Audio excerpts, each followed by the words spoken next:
Polly and the Measuring Stick, a story of sticks and snails and marigolds, and one brave little Petunia. Chapter 1. Tickled Pink. Everything was just fine before the Wishakanaba Horticulture Club came to visit. Up until that very day, Polly Petunia had been just plain pleased to be in Mrs. Shumway's garden.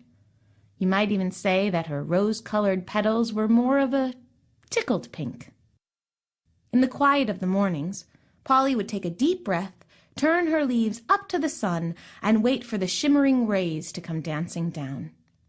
Polly loved the times when Whoosh, the gentle wind, would come to visit. He helped her play tag with her friends. She liked to call them her buds. "You're it, Paul," Sally would shout as the tall sunflower tagged the little Petunia with a tip of her firm, broad leaf. Polly would giggle and wait for just the right breeze to whisk her over to Mike Marigold. "Gotcha, bud," she'd shout as she tagged him. Mike would pretend he was angry. "You just wait, you little pansy, you." "Petunia, Mike, I'm a Petunia. I'm Polly Petunia." And she'd laugh because she liked him so well. Sometimes Mrs. Shumway would come to the garden and pinch off some of Polly's shriveled-up old petals. But Polly didn't mind. It made her feel all dressed up. Besides, Mrs. Shumway always bent down to smile when she looked at her. Polly didn't even mind being referee for her two favorite snails, Zip and Zoom, although the job could often be quite stressful. Every afternoon, right before sunset, Zip and Zoom would line up at Polly's stem and beg her to signal the start of their nightly race around the track. The little snails were the most awake when everybody else was fast asleep. "Start the race, Paul," Zip would shout. "Yeah, Paul, start the race," Zoom would echo. And every afternoon Polly would say, "Now, boys, maybe racing isn't such a good—" But they'd have none of Polly's protests and would continue as if they hadn't heard her. "Just stay ready, set, go," they'd shout, and Polly always gave in. "Okay, guys, ready, set, go!" And the little snails would start their night-long marathon around the garden until they appeared back at the foot of Polly's stem at sunrise. "Who won the race this morning, Paul?" one of the little snails would always ask. "Yeah, Paul, who won the race?" the other would chime in. "Measure who's closer, Paul," Zip would shout. "Yeah, Paul, who's closer? Measure!" There really was no way to measure the distance between the two little snails, because always the distance between them was much too tiny to really make a difference at all. But it seemed important to Zip and Zoom. So, choosing her words carefully, Polly would say, "Well, boys, it's close, very close." And she would pick up the crooked twig that lay on the ground beside her, pretending to measure. It was a bumpy old stick and wasn't good for measuring much of anything, but it looked quite official to Zip and Zoom, and they would stretch their antennae when they saw Polly pick it up. Since having a result seemed to be very important to the little snails, Polly dutifully made up a different ruling for them each day. On Monday, she'd say, "I think you were faster than Zip today, Zoom." On Tuesdays, she'd say, "I think you were faster than Zoom today, Zip." And on it went day after day. And all of it seemed to make Polly feel quite useful and just plain happy to be in Mrs. Shumway's garden. Chapter 2. One Particular Thought on One Particular Day. Polly had no reason to feel anything other than her usual tickled pink self on the day the Wishakanaba Horticulture Club came to visit. She was certain that the friends in the Mrs. Shumway's garden circle would smile at her, just as Mrs. Shumway always did. She thought they might even say something about her lovely pink color, or notice how her petals ruffled delicately whenever Whoosh happened to whisk by. She was sure they would love all of her friends in the garden, Danita, Mike, Zach, and Sally. And as it happened, the little Petunia did hear the Horticulture Club say wonderful things about all of her flower friends. She could hear Mr. Williams praising Mike Marigold. "Just look at that tough little Marigold, and with all this heat we've been having." Then Mrs. Burkhover started talking about Danita. "Doris, I don't think I've ever seen a delphinium that tall, and what an exquisite blue." And sure enough, it wasn't long before someone with a shaky voice started going on about Lucy. "My goodness, Doris, your lavender bush has such a lovely fragrance this year. It simply wafts right up on the wind." Polly waited a very long time through all kinds of oohs for this flower and ahs for that flower. She was certain, however, that soon someone in the garden club would say something wonderful about her.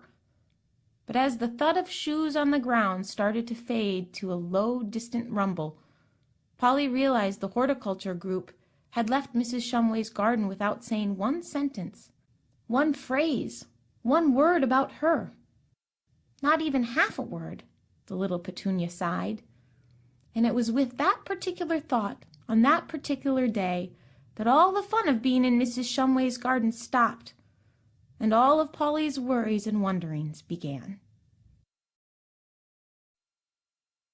Chapter 3. Enter the Measuring Stick.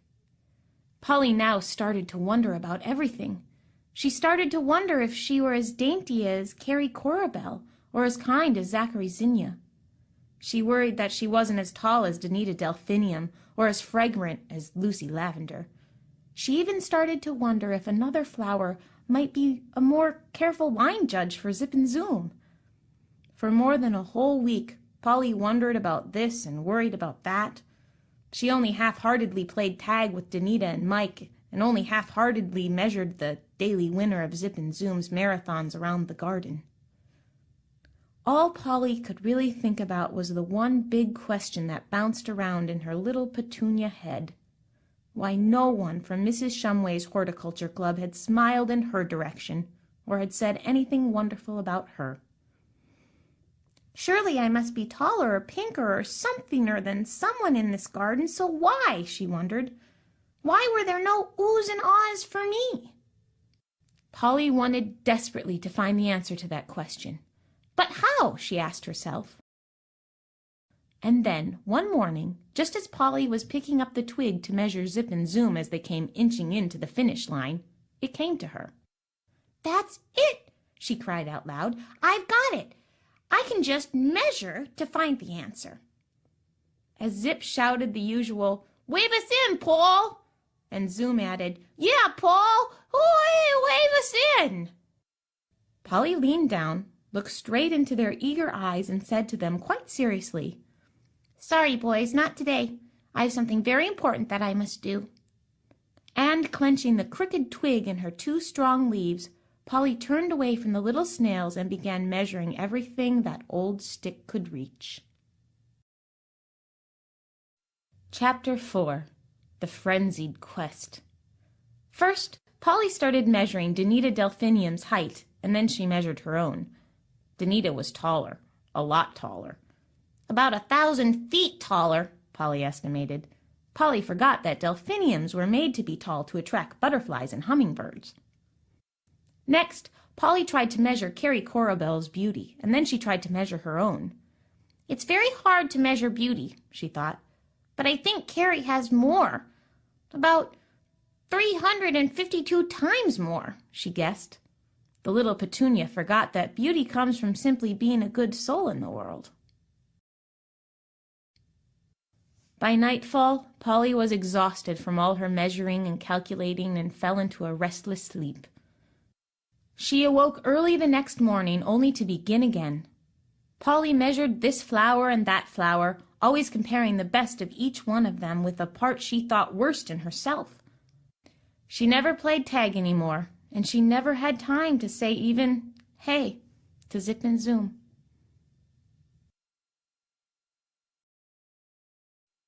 Chapter 5. Down to the Ground. Instead of making Polly feel better, all of the measuring was causing little Petunia to feel quite exhausted, lonelier than she had ever been, and terribly, terribly weak. Polly now had trouble just holding up her once strong stem. Zip and Zoom were so worried that they stopped their marathons around the garden. Mike and Danita missed playing tag with their very best friend. Everyone in the garden was concerned. Even Polly herself became afraid of what might happen to her. But still she clutched the old stick, and still she looked for something else to measure. Chapter 6. The Saving Thumps. It wasn't long before the little Petunia had grown so weak that she lay flat on the ground, unable to lift her petunia head. All Polly could do now was listen to the sounds of Mrs. Shumway's garden. She could hear the rustle of butterfly wings and the twittering of ladybugs as they visited all her friends. She could hear the bustling of all the ants who scurried past her. She could hear last night's rain as it ran through well-worn tunnels beneath her roots. Soon, however, Polly became so weak that even these sounds faded until all she could hear was the labored beating of her own little petunia heart. Thump, thumpity-thump, thump, thumpity-thump. At first the rhythm soothed Polly, but the weaker she became, the fainter the thumps became. Thump, thump. The beats were all slushy now, and somehow seemed to blend together with the last few words that remained inside the little Petunia's head. Petunia, Mike, Polly tried to repeat the words out loud so at least they wouldn't stop. I'm Polly, to thumpa. Thought Polly, wondering at what she had heard, so she spoke again. I'm Polly Petunia, to thumpa to thump. Polly couldn't believe what she was hearing. It was as if the thumps were making the words she was saying, and Polly tried to think of more. The harder she tried, however, the more the little Petunia could feel the old stick pressing against her petals and stem. Angry that she had ever picked it up in the first place, she tried to push it away, but her shriveled leaves seemed locked around it. Let go, Polly shouted. Stop it, she cried. Polly tried to press her petals closer to the ground to hear another thump, but the old stick was in the way, still pushing against her. Stop it, she shouted again and tried to force the stick away. It wouldn't budge. Finally, with fire in her eyes and with every last ounce of energy that was left within her, Polly raised her stem and leaves up as far as they could go, and with one great she flung that crooked old stick as far from her as she could. It landed close to her stem, but far enough to be out of reach. Whew, she sighed. That's much better. Now she could listen to the thumps. The sounds were much louder now, and suddenly Polly was hopeful. She lay in the soil for a long time, just listening to the beating of her Petunia heart. With each new rhythm, she felt stronger, and soon she even started humming along. I'm Polly Petunia, to thumpa to thump. There's only one me, to thumpa to thump.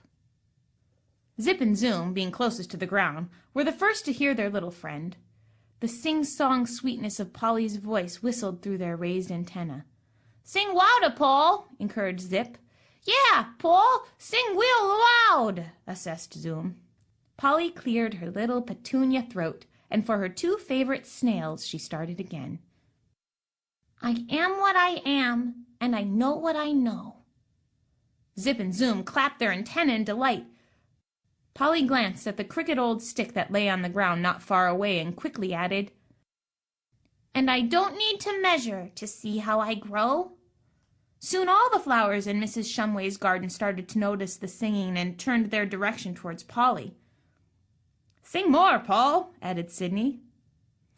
Yeah, Polly, sing more, echoed Mike. You little pansy, you. Petunia, Mike. I'm a petunia. And Polly laughed for the first time in a very long time. As Polly kept singing, she could almost feel her stem straightening. Her leaves were opening wider, and somehow they felt greener.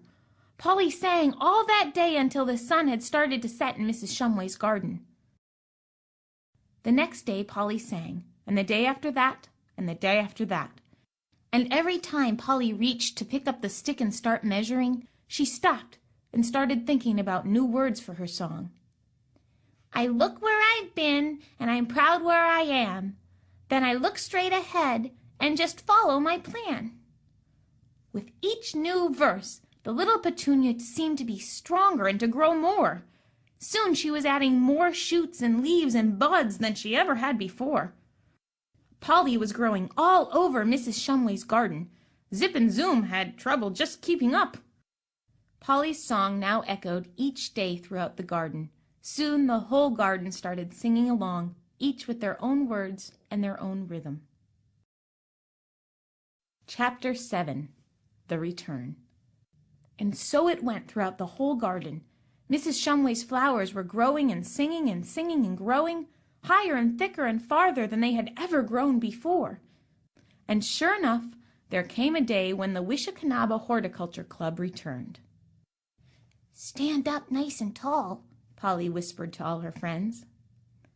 As Polly saw the garden club come closer and closer, she felt as if her heart might leap right out of her little Petunia chest. For although Polly had put down the measuring stick a long time ago, it was hard not to listen for words that the garden club might be saying. As Polly listened, she could indeed hear oohs for Danita and ahs for Mike Marigold, and still she heard no oohs or ahs for her. But that's okay, the strong Petunia reassured herself. This might be the perfect time, she thought, to sing the song that helped me to grow all the new leaves and buds and blooms that I am so proud of. Just as Polly was beginning to start her song, she felt a great that seemed to almost suck the air right out of the garden. As Polly looked up, she could see Mrs. Shumway grasp her heart and breathe another Suddenly, Mrs. Shumway's shoes started running away from the garden straight towards the Shumway house. The screen door slammed as Mrs. Shumway ran into her house and slammed again as she ran out. Suddenly, Polly could feel Mrs. Shumway standing closer to her than she had ever been before. There was something silver and shiny in Mrs. Shumway's hands, and Polly was frightened until she could hear the sounds.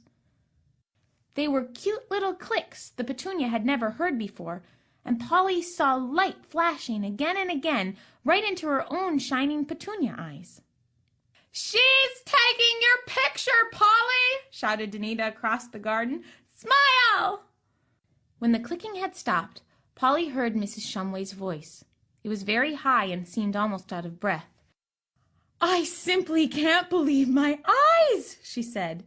"My little Petunia, way over here! So many leaves and buds and blooms, and such a bright, rosy pink, more lovely than I could have ever imagined, more beautiful than I could have ever planned. Oh, how did this happen?" Polly knew, and so did all of Polly's flower friends.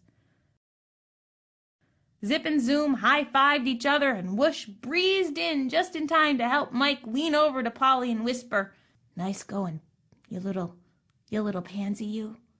"Petunia, Mike. I'm a Petunia," laughed Polly. She smiled over to Danita and all her other buds, gave a wink to Zip and Zoom, and felt just plain pleased once again to be in Mrs. Shumway's garden. You might even say she was tickled pink.